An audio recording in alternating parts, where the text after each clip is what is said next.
Welcome to Mission Evolution Radio Show with Gwilda Wiyaka, bringing together today's leading experts to uncover ever-deepening spiritual truths and the latest scientific developments in support of the evolution of humankind. For more information on Mission Evolution Radio with Gwilda Wiyaka, visit www.missionevolution.org. And now, here's the host of Mission Evolution, Miss Gwilda Wiyaka.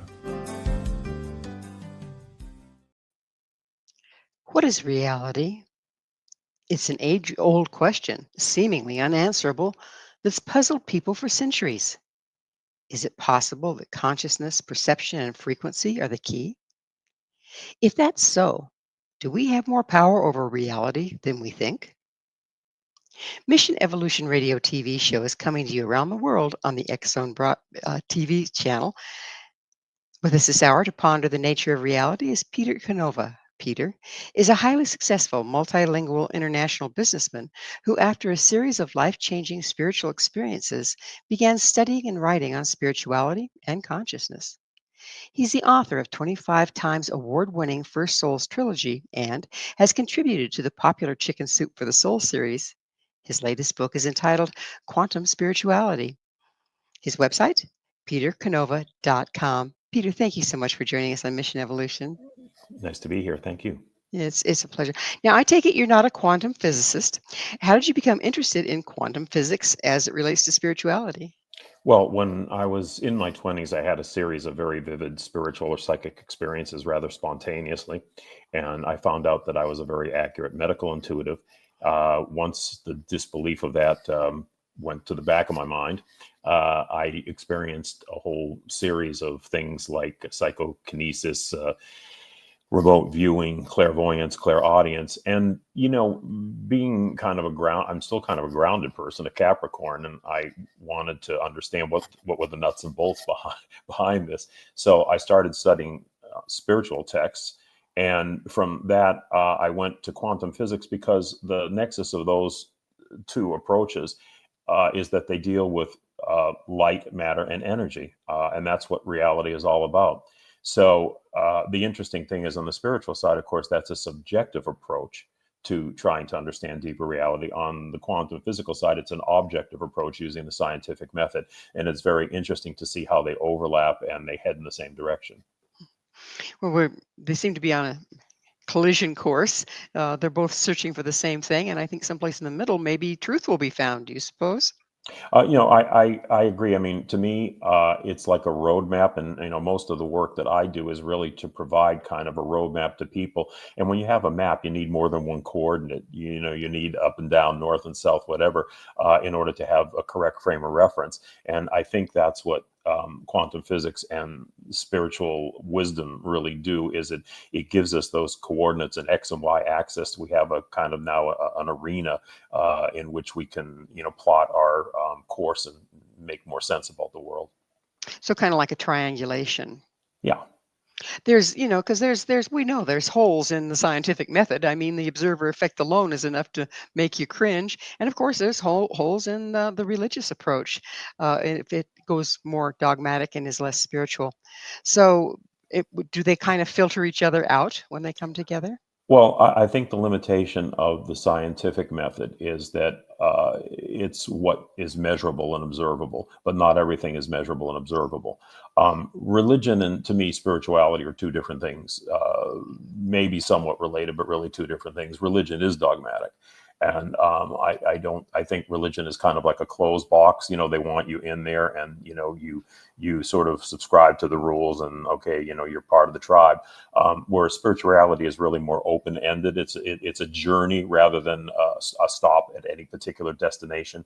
And so I think that the great thing about spirituality and the great spiritual masters of the past is that they've been able to go where science can't tread, which is to penetrate with their mind and thought and connection to the source intelligence, that they can bring back information that you wouldn't be able to really delve into just using the confines of the scientific method. Speaking of which, you have a different slant on information. How would you define information? Well, I think we need to expand, for the average person, I think we need to expand our idea on what information is about. I mean, if you ask people what's information, they probably would say, I don't know, communication, whatever. Have a little bit of a vague notion of what it is. But in scientific terms, and well, not just scientific terms, but in reality, information is much more specific. For one thing, information is not abstract; it's physical. It has mass. It's actually encoded in the subatomic particles that make up our universe, kind of like DNA that forms our body. It contains algorithmic type instructions that really create the variety that we see in the phenomenal world. And since that's the case, it really leads to another very interesting question, which is that, okay, well, where's that information coming from? Because information implies organization and implies direction, which in turn implies intelligence. So, we now start to say, oh, okay, there's a source perhaps of intelligence that is producing all this information, which makes up the physical and the energetic worlds. Um, in fact, it's a very, very interesting. If I could just share with you a quote from Max Planck, who was the founder of quantum physics back at the turn of the century. And to me, I mean, this guy to me is right up there with Einstein. I mean, he really was the one who brought the whole idea of understanding light, energy, and the quantum age to science. And Planck said, I can tell you as a result of my research about the atoms this much. There is no matter as such. There is no matter as such. All matter originates and exists only by virtue of a force or energy which brings the particles of an atom to vibration. Behind the existence of all matter is a conscious, intelligent mind. This mind is the matrix of all matter. So this is pretty astounding, because what he's really saying is there's really no such thing as physical reality. And at the deepest levels in the quantum world, there are no particles. All there are waves of energy. So Planck is saying that this energy is an intelligent energy, and it's the source of everything we see, with variations of frequency to it. And he had a formula for that, which I'm happy to talk about. But anyway, that's what I So, had to say. so we have an intelligent universe, just as I always expected. This is too much to be random, right? Yeah, yeah, and Planck had an equation which I think is probably the most important equation in science. I rank it above E equals mc squared, and it's a very simple, elegant formula: E equals hf. Now, E is energy, the source energy. H means it's constant, it's unchanging, it never changes. What F means frequency. So what it means is that the source energy expresses itself in different frequencies. And that gives rise to the variety of everything that we see. We're actually a play on a constant symphonic theme, different frequencies and different vibrations of the one universal energy is what really creates reality. And that's essentially what Planck's formula was saying. So, given that, what do our thoughts do to reality? That's a force, right? Yeah. Well, if consciousness is everything, and it really is, there's a whole movement now in science called panpsychism, which is gaining a lot of momentum, believe it or not, amongst a lot of scientists, which is that everything is conscious. And it's just a matter of degree of vibration. So a rock contains consciousness. It's not the same degree of consciousness that we possess, but it is a form of consciousness which gives it form and gives it characteristics. So this idea of that people are co-creators has some merit to it, because we are part of that conscious stream. The way I like to think of it, Gwilda, is the source consciousness is the in an electrical grid. The source consciousness is the source energy, is the source electricity, but it gets distributed out through relay stations, and we're that kind of tap down the energy to make it usable for everyday uses. Well, that's what we are. We're the relay stations. So we do play a role in the creation, in terms of belonging or being part of that stream of consciousness. Now, that can happen at different levels. Sometimes with highly developed people, it can be more conscious. With other people, it's less conscious, but it's still part of the conscious stream. So, we are using our brains wrong from what you're saying. And we're trying to make a generator out of what should be a transmitter and receiver. Well, I think that, yeah, well, certainly we do use our brains wrong in a lot of ways. I mean, the astonishing thing about existence is that atoms are only 1% mass and they're 99% energy and space. We concentrate on the 1% that's the mass to the ignorance of the 99%, which means that we think we perceive ourselves as physical beings in an objective world, when really what we are is projections, electrochemical projections of subatomic particles that are moving at rapid paces all around. And, we find ourselves in these kind of energy fields. We're almost like a blip in an energy field, a blemish in an energy field, and we're like a little pocket or cul-de-sac. And we experience our reality within that cul-de-sac without seeing the highway, that the cul-de-sac is off of. So if everything expresses according to frequency, what happens when that frequency changes? Depends. If it changes, if it lowers, it's not so good. If the frequency raises, it's better. The whole idea of raising frequency can be synonymous with raising your consciousness and understanding frequencies. And there are certain frequencies that people use for healing. Was it 432 hertz and 528 hertz and so forth? I mean, there is something to that. I mean, the human body on average resonates to some of these frequencies, but those frequencies can be raised. And the more I think a person, let's say, has a spiritual practice and they are in touch with higher sources of intelligence, which is really what we do when we express these phenomena, like medical readings and other things that we call psychic or spiritual. Essentially, we're contacting higher sources of consciousness that are flowing through us and causing what we could characterize as higher vibrations or higher consciousness. Is it higher or is it more expansive? I think that's a Because little bit. we think of higher and lower as it's pretty one directional. Um, I was wondering if it's more expansive, we actually increase our perception um, both directions. Yeah. I mean, I would say, I would agree. I think it's a little bit semantic. When Hmm. I say higher, I also mean expansive. To Right. me, they're synonymous. That's kind of what I thought when I was Mhm. listening to you. So if we're if we're addressing life as being simply an expression of frequency, do we have any control over it? Yes, I think you do have control over it. Again, it really depends on the level of consciousness that we have. So, some people live in the basement and they go to work. They go out with a family. They do things. They don't really think a whole lot about other issues, about what existence might be about, or the nature of reality. Other people live up in the penthouse and they've maybe thought these things through and actually have gone to the point where they're actually experiencing things. Because Well, at the end of we're going to have to experience a station break. Peter and I will be back very shortly to continue this conversation, so don't go away. This is Mission Evolution, www.missionevolution.org.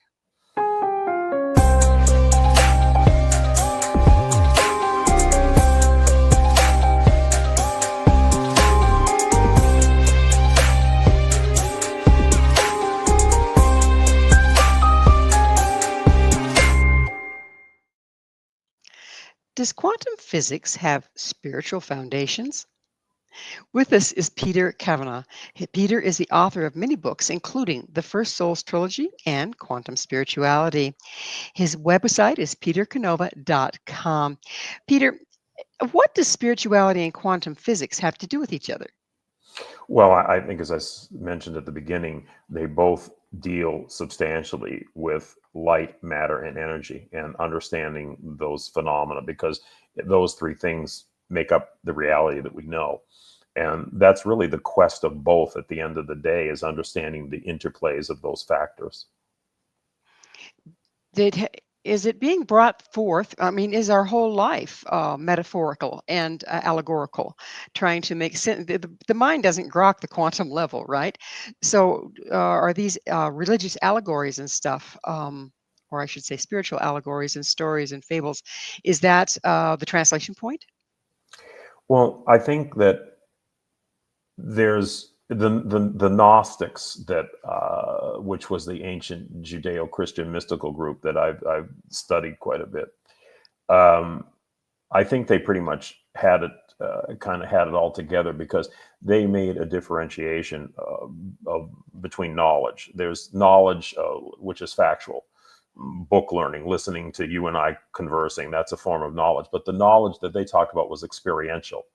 And what that really means is there was a point in their spiritual practice where they were actually in contact with more of this source information or higher sources of information. So I think that the every human being has an opportunity to experience that. It's sort of like listening to a radio station all your life, and you get a lot of static, but all of a sudden, if you keep tuning the dial, you hit that one informative station that comes through loud and clear, and you knew that it was on there 24/7 all along. It was there, you just weren't. So that's kind of how I look at it. So the if you're tuning in, is it people talk a lot about the Akashic records? Is it related to that in some way? Well, the Akashic records, as it was talked about in most spiritual texts, was sort of almost like a personal diary, a record of individual experience. And I guess you could say collectively speaking. I guess you could say there was a collective aspect to it. And what that really implies is that there are higher versions of ourselves, and that obviously we're trying to experience something, and experience things, and experience can take different forms. So you could call us spirits seeking a human experience, a physical experience, and that the experience in that life or any particular life is retained in the energetic field. And they say, although I can't say that I personally viewed of my Akashic records, but the spiritual wisdom says that it actually is there for souls, to access. And it kind of would make sense in a way. I mean, if we're trying to make sense out of life, and you believe, let's say, in that life continues, people get reincarnated, people go to other realms of experience and everything else, it kind of makes sense that there would be a diary of all this, where, you can look back and reflect and say, hey, I might have done something differently, or I might want to try a different place to go. It kind of makes sense to me. Is the higher self you spoke of, or higher aspect, are we just like a continuum, actually, of frequency, some of which was able to incarnate here, but the rest is still in existence? I believe that. Yeah, I believe very often when we talk about speaking to higher consciousness, we're speaking to our higher selves. And I do believe we're multidimensional creatures, and we exist at different levels of what we call reality, or different realms or spheres of existence simultaneously. I personally believe that. Do you think that there's something going on the planet right now, like where we are in the galaxy, bringing up frequency or whatever, that's making our higher selves more available to us at this point? I don't know if there's anything in particular going on now that wasn't always going on. I think that there probably are events and points in history that happen where maybe the channel becomes clearer, or more people become more seeking or involved. In general, I mean, you can certainly say that primitive humans probably didn't have the kind of discussions that we're having, and they were more concerned with survival and not getting eaten by a saber-toothed tiger. I think as civilization advances, and people have to worry less about survival issues, that they have more time to devote to understandings and thoughts of what's this all about, why are we here, what's our purpose, those kind of questions. Contemplating the universe, if you will. Speaking of which, what is the electric universe? Well, I think that it gets back to what we talked about with the subatomic particles carrying information. All existence is made possible by photons of light, which are particles of light. And the very fact that you and I are talking, our images are appearing on the screen to ourselves and to your listeners, is the product of light. It's the product of photons moving through fiber optic cables in binary strings of ones and zeros. Quantum computing, which people may have heard of, is actually a way of loading information onto subatomic particles that are entangled in such a way that they can do calculations far more rapidly than the conventional computers that we're using right now. But if you really understand that the life is encoded in these algorithms in subatomic particles, and you understand that energy is matter, which is what E equals mc squared tells us, that matter is simply energy and matter is simply energy vibrating at a low rate of frequency. So that really what we really are is energetic beings. We are projections of a more fundamental energy. And that really raises the questions of, are we really living in a hologram? Are we living in a simulated world? Which I very much believe we are. To me, it's almost like if you watch the old Star Trek show where they had the holodeck where the crew used to go for recreation, and the holographic projections were so vivid and so real that the crew could interact with them, and you could actually become lost, so that the programmers forgot that they were programmers and thought they were part of the program. I kind of think that's what's happened to us. So, who generates the hologram that creates our reality? Well, I think that the universal consciousness generates the template for all this, and then we do participate, I think, in somewhat shaping that program at either conscious or unconscious levels, collective levels, or individual levels, but certainly as part of a collective. So that I always look at it this way. The universal consciousness, or the supreme consciousness, has projected a smorgasbord of possibilities. And we kind of pick and choose, from that buffet, how we experience things. And our collective experience as in human beings, supposedly in a solid, objective world, was part of the choice that we made out of that smorgasbord. But remember what it's all about. It's really, we are electrical beings. We're a collection of subatomic particles that are not solid, that there's a lot of space between them. They're moving around, and yet somehow we have this perception that's completely different. We think of ourselves as something objective, as something solid. Whereas if you really look into the quantum world, we're more like projections on a movie screen. If we're that mobile, malleable, could this possibly be the answer to health problems and dis-ease within the physical body? Does it go back down to belief systems and framing?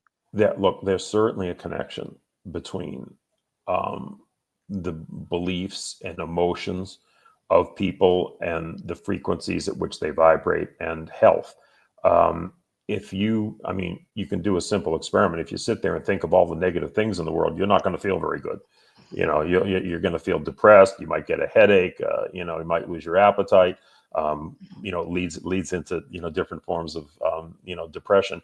Whereas if you concentrate more on the possibilities of life, and you understand that there is a source out there that you are part of, and it's the source that created the universe, and everything we know, that's a very uplifting and healthful thought. I mean, in a lot of ways, that's the basis of religion, isn't it? That it's kind of the one good thing about religion is that it says there is an afterlife, there is an existence out there, there is a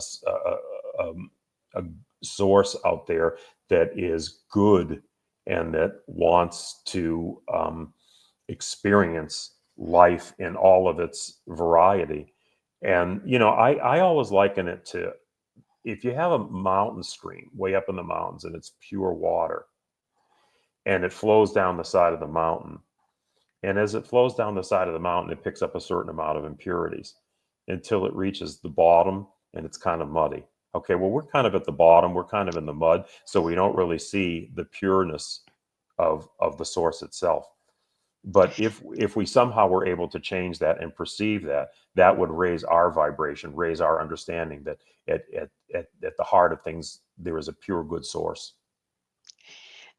Do you think that consciousness and purposefulness in what we are thinking, expressing, perceiving is the key to having some kind of control over what we're manifesting? Well, it certainly helps. I don't know that it's the be all and end all, but I think it certainly helps. The road, the path to so-called enlightenment, or at least a higher level of consciousness, can start in so many different ways. For some people like me, it was a spontaneous awakening, probably more the exception than the rule.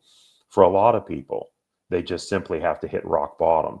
And Mhm. I can't really take this anymore. There's got to be something better. I'm either going to check out, or I have to change. I have to reconcile my existence here with something that is better than what I'm seeing. And then they start off on the path to solving their problems. They stop taking drugs. They stop drinking. They start to study consciousness.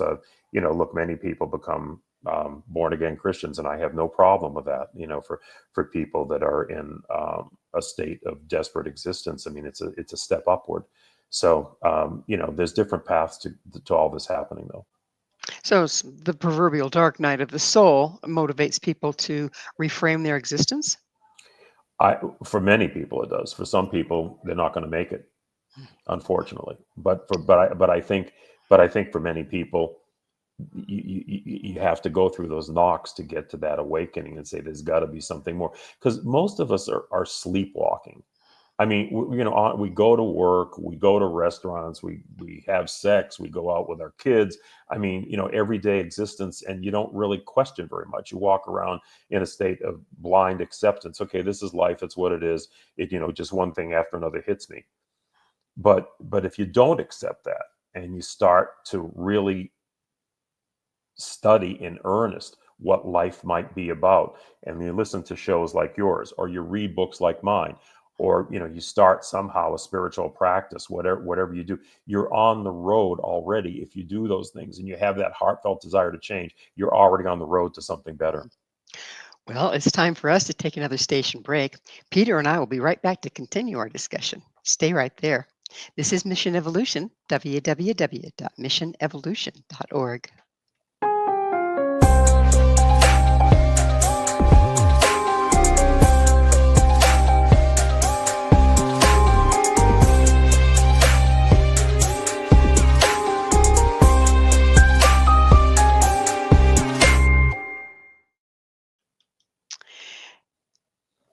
What really makes up DNA, and what kind of impact does it have on reality?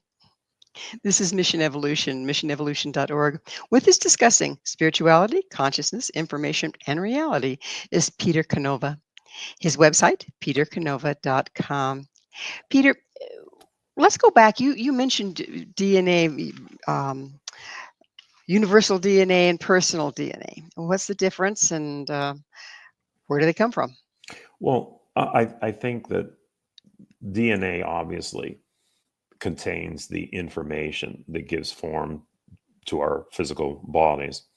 And the subatomic particles that I talked about operate like a form of DNA because they have the information, the algorithms that give shape to reality in general, everything that we experience.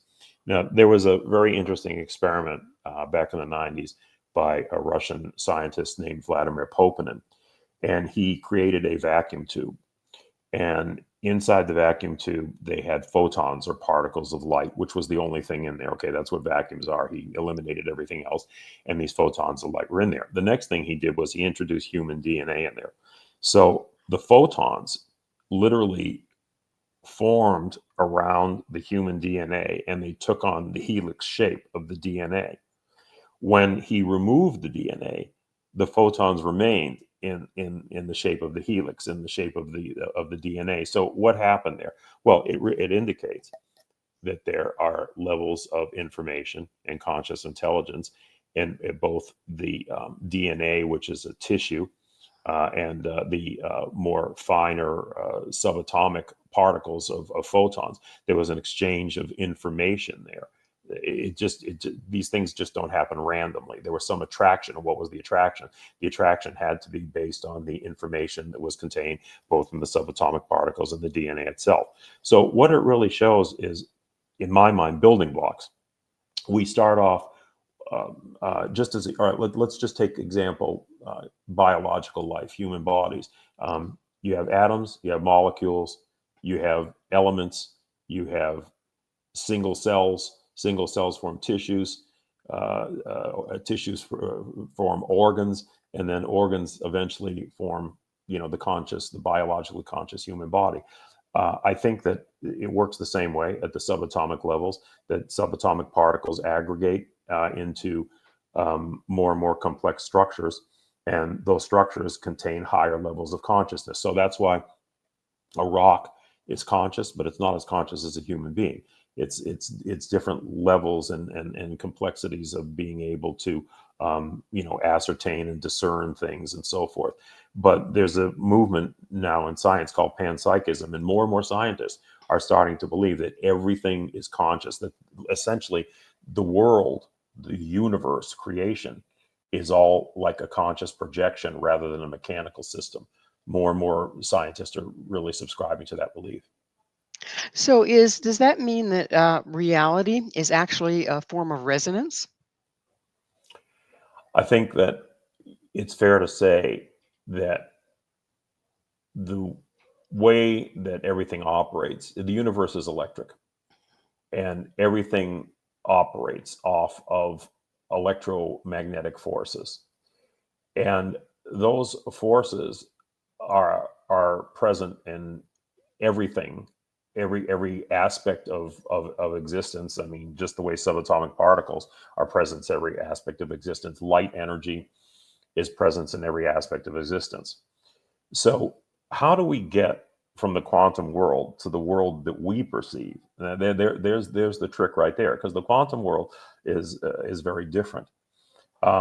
What I believe and what I have seen and what indications and new discoveries in science are telling us is that we are living essentially in a virtual reality. We're like a giant computer projection, that these subatomic particles actually form the apparently physical world that we perceive, just the way that the subatomic particles are producing the images that you and I are seeing right now on the computer.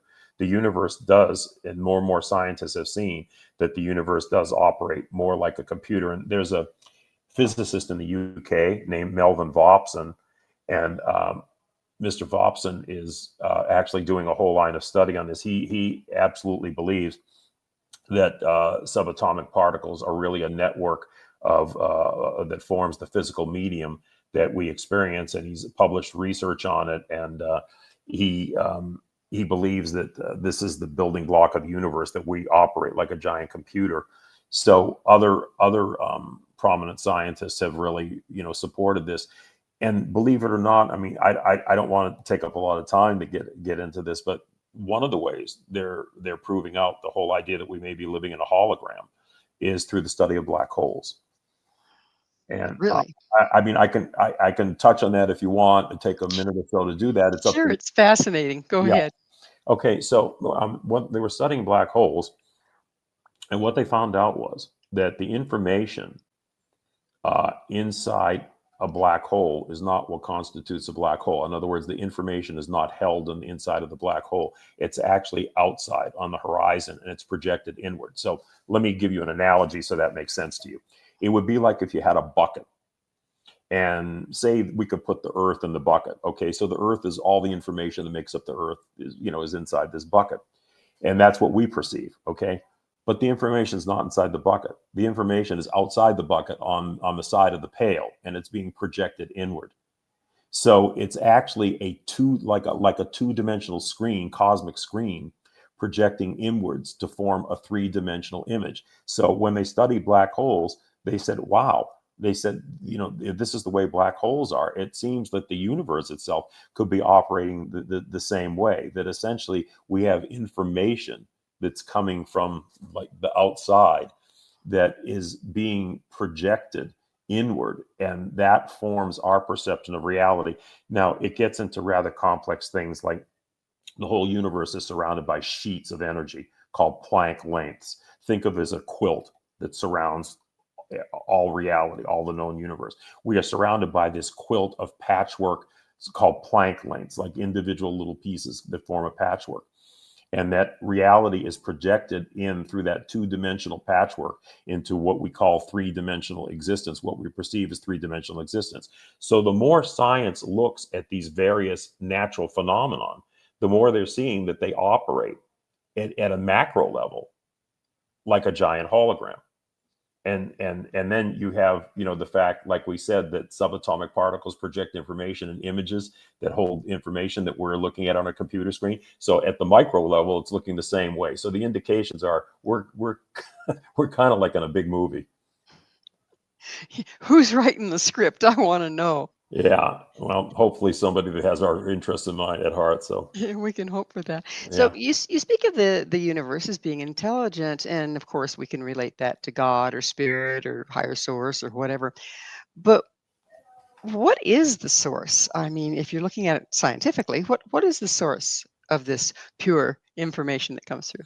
Well, we can't really say it from a scientific standpoint because nobody understands what energy is. Intelligence is energy. The source is energy. It's pure. It's the pure primordial energy. But nobody really knows what energy is. Now, science can manipulate it. They can use it for certain things, but they have no idea what energy is. Ask a scientist, well, can you tell me what energy is? If they're honest, they'll say, no, we have no idea what No it clue. is. No clue. But what we can say from a theoretical standpoint in science and from the point of view of what we know from ancient spiritual texts is that it is an intelligent energy that is seeking expression in all forms of existence, including physical form. Think of it this way: if God, by all indications, both on the quantum side and the spiritual side, God or the supreme source is said to be static and unchanging. Okay, it's eternal, static, and unchanging. All right. But when you think about it that way, it's kind of a boring state of existence, isn't it? It's like being but not experiencing. So the whole idea of projecting its energy or consciousness out into various forms is to be able to experience, to have experience in different forms. But it's really a little bit of an illusion. It's really Maya. It's really a smoke and mirrors thing. Because in a way, in order for something that is everything to feel like it's something, it has to dumb itself down. Because the something, the everything can't really be the something because it's the everything, and the something is included in the everything. So it's almost like a little bit of amnesia, and that's where the frequency aspect comes in. Remember that formula E equals HF I told you about? So E is energy, H means it's constant, universal, and unchanging. However, F, when you introduce F or frequency, it means it's lowering its consciousness. It means it's lowering its vibration to a point where it can think of itself as something independent, as something separate, as something different from the everything. But it really ultimately isn't at all a kind of like a form of illusion. It's like an electric smoke and light, mirror show. Because really we are, believe it or not, and I know it certainly doesn't seem like that, but we are that source energy. We're just vibrating at a much lower frequency.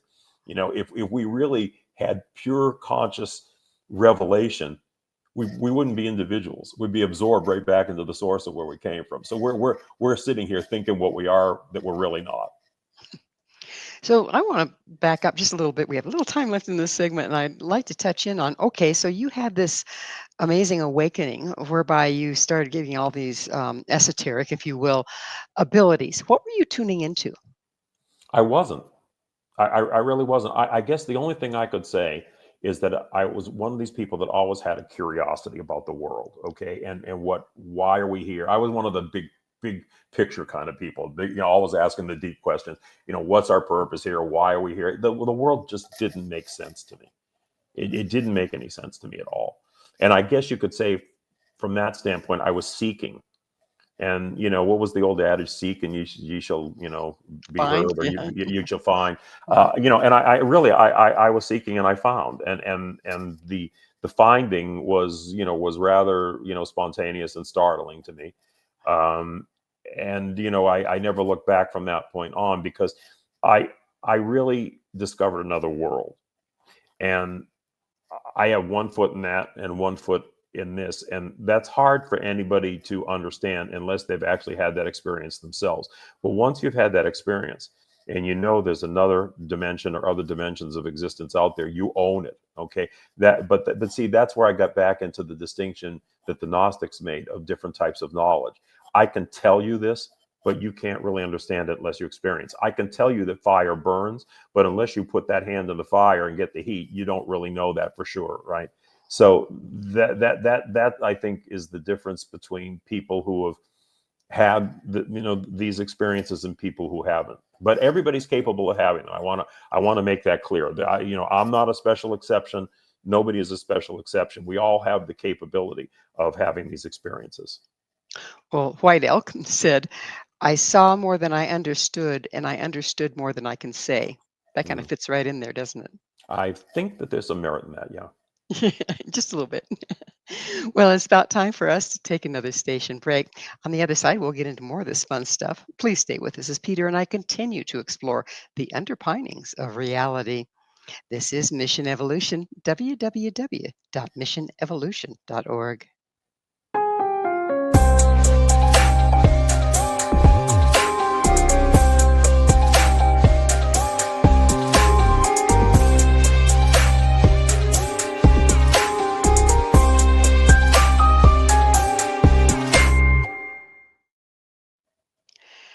How can we find the source of reality?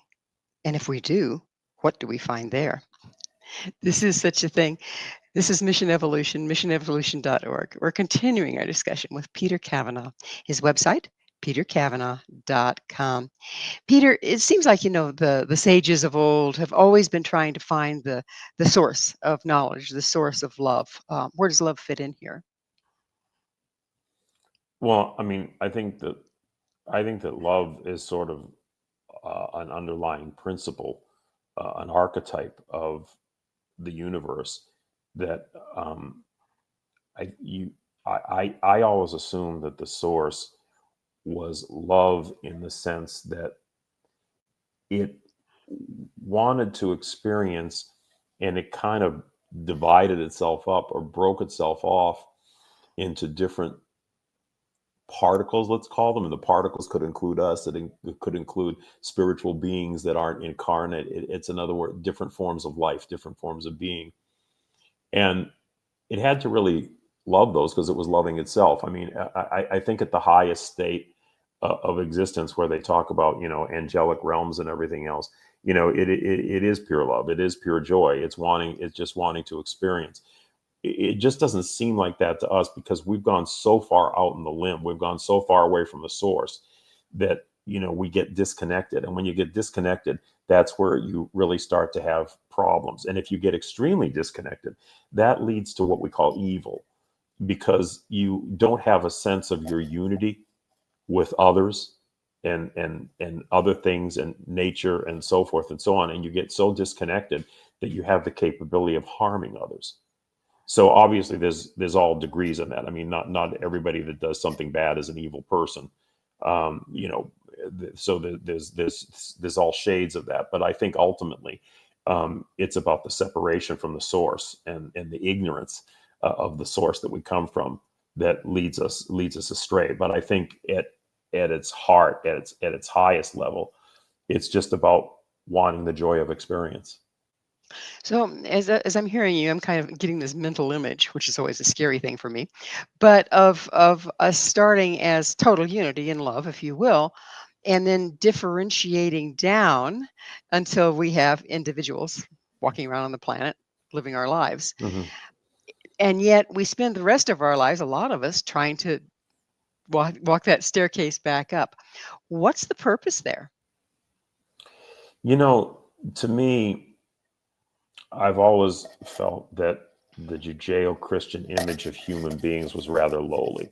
That, we were these sinners that ticked off God, and now, we're running around this insane asylum forever trying to get in his, good graces. My experience is a higher purpose to humanity.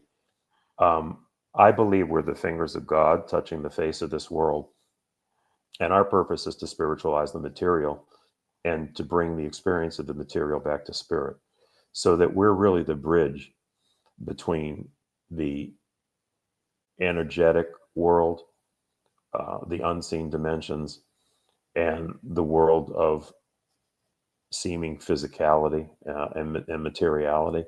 I mean, it certainly is something when immaterial spirit can have the experience of being physical, as vividly as we're experiencing it. I mean, for all intents and purposes, we think of ourselves as completely solid 3D objects in a 3D world, when that's not what we are. I mean, very simple quantum physics tells us that that's not what we are. We're blips. We're energy, and we're blips in an energy field. Like I said, we're in this cul-de-sac, where under certain conditions, the energy comes into particle form, and we believe we're something that we're really not. And if we get out of that cul-de-sac and go back on the energy highway, we start to see more of what reality is. And I think when we talk about enlightenment, it's kind of like getting out of that cul-de-sac and getting back on the freeway there, the energy freeway, where we really start to understand that everything really is energy, everything really is motion, everything really is space. And we're just a particular manifestation for a temporary period of time within that energetic framework. And yet we're part of the whole for eternity. Absolutely. So this is a little change of pace, but there's a lot of talk right now about timelines. And you talked about how the source has this smorgasbord that we can choose from. How does that interface with the concept of timelines? Well, I think at the highest level of existence, there's no such thing as time. Right. Hmm. Um, when you think of it, two necessary things to have the illusion, experience the illusion of physical reality, or time and space. Um, I always view the universe as like frames in a film, and the way the static and the unchanging create the illusion of something that is going through time and going through motion is by breaking itself up into frames or snapshots. And, just like you would run a frame of film through a projector of light, and God is light, and light is, everything we know. Um, time serves the function of giving us interludes that we can experience ourselves as physical beings moving through a physical world. So that you remember, you can talk about this picture frames, but when I was a kid, we used to have those little flip books. Flip books. Yes, I Remember remember. those, Hmm. and you flip it in the individual pages. Well, each of those was static, but when you ran them through that sequence, which was time intervals, right? It made it look like motion. It made it look real. It made it look like an illusion. And I think at a cosmic level, I believe that's kind of the way it works. So but what constitutes the photographs? I mean, the still shots. Who creates those, and can they be shuffled?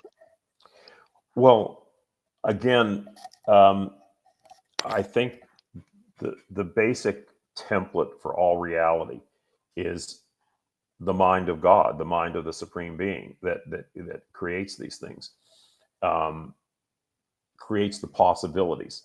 Okay, I don't necessarily believe that everything is fixed, that it's one way, it's mechanical. I believe it's all, and the quantum world is all about possibilities. So I believe that there's all kinds of possible existence out there, and we just chose one particular form of it. So within that arena, let's say, of possibility, of material possibility, we have a certain amount of choice of what we can experience in there. But it's kind of like a smorgasbord. I think the smorgasbord is laid out. You go up to the table and you kind of, pick and choose, what you're going to experience. So I think the supreme source kind of creates a smorgasbord. We kind of, have some control in terms of what we choose to experience. Would that being the case, it would make a lot of sense to become more conscious so we can consciously choose what we're experiencing, wouldn't it? Oh, absolutely. Yeah. Yeah, absolutely. I mean, um, personally, I'd rather get more on the side of the creator of the smorgasbord than the person that's imbibing there. But yeah, no, that would absolutely be true. I can't believe I ate the whole thing, right? Yeah, when we get indigestion from it, usually, yeah. Absolutely. Get greedy, and there you have it. So, how, when we talk about consciousness, and you were talking about information, how Mhm. do the two of them relate? Well, information essentially is the algorithms, or the set of instructions that consciousness embodies physically in the subatomic particles, which in turn, as we discussed, are kind of like the DNA that create the phenomenal world.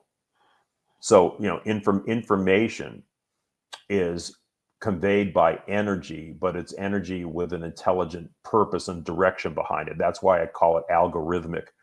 It's not just raw data information, it's information that contains sequences that produce end results.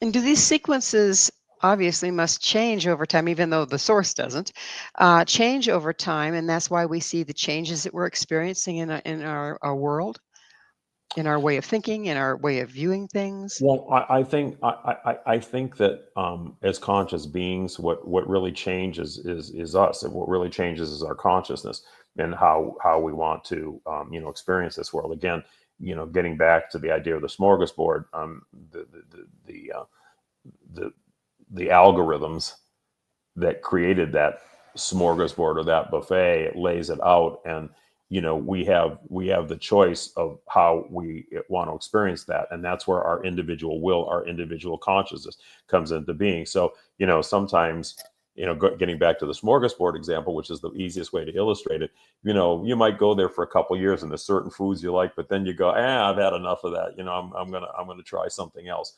I think that's kind of the way it works. Our We have latitude, and we have free will, and we have choice of what we want to experience, and we may leave some experiences behind to move on to others. But it's all within this overlording design that's the comes from the creator. Yes. Mhm. Pretty fascinating. At least that's my view of it, my That's your experience view of of it. it. So how does this, let's bring this to the pavement. How does this information help the individual? Well, I think in a couple of ways. I mean, first of all, if you understand the pattern of existence, that it should be comforting for people to know that there is a supreme consciousness out there. And you can call it God if that makes you feel better. I mean, there's nothing wrong with that. It's all the same thing. I think all of us would like to think that there's a purpose, and a source, and something out there that we derive from, that we're connected to, and that we go back to, and that life is physical life may be finite, but being itself survives physicality. And I think that's a comforting thought for people. I always feel sorry for people who are atheists, because Mm. honestly, I mean, it seems to me like a rather dim existence. Yeah, empty Not and hollow. Yeah, I mean, not that they can't make something out of their lives, but at least for me, that would be a rather depressing thought, to Yeah. recognize that there Well, was a power out there that I was able to contact and bring information back that normally I wouldn't know, and that proved itself out time after time in the so-called physical or real world. indicated to me that there most definitely is is something out there. So I think that's one thing. I think the other thing is that when you understand the operations of reality, it gives you more latitude or more control over your life. I mean, I've my life has been saved by these realizations on a couple different occasions.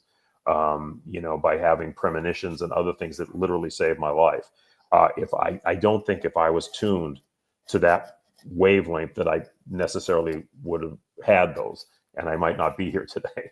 So, I think there's really many benefits to it. Again, it's like that analogy I think I gave earlier. You can live in the basement or you can live in the penthouse. Okay, when Well, you live in the basement, you don't see very much. When you live in the penthouse, you see much more of the panorama of life and experience, and it's a richer existence. well, unfortunately, we are out of time. Peter, thank you so much for coming on the show and sharing your knowledge. Our guest this hour has been Peter Kavanaugh, the author of 25 times award winning First Souls Trilogy, his latest book, Quantum Spirituality. To find out more about Peter, where you can find his books and all he has to offer, visit his website, peterkavanaugh.com. This has been Mission Evolution with Gwilda Wiyaka. For more information or to enjoy past archived episodes, visit www.missionevolution.org. But please be sure to join us right here next time as this mission continues, bringing information, resources, and support to our rapidly evolving world.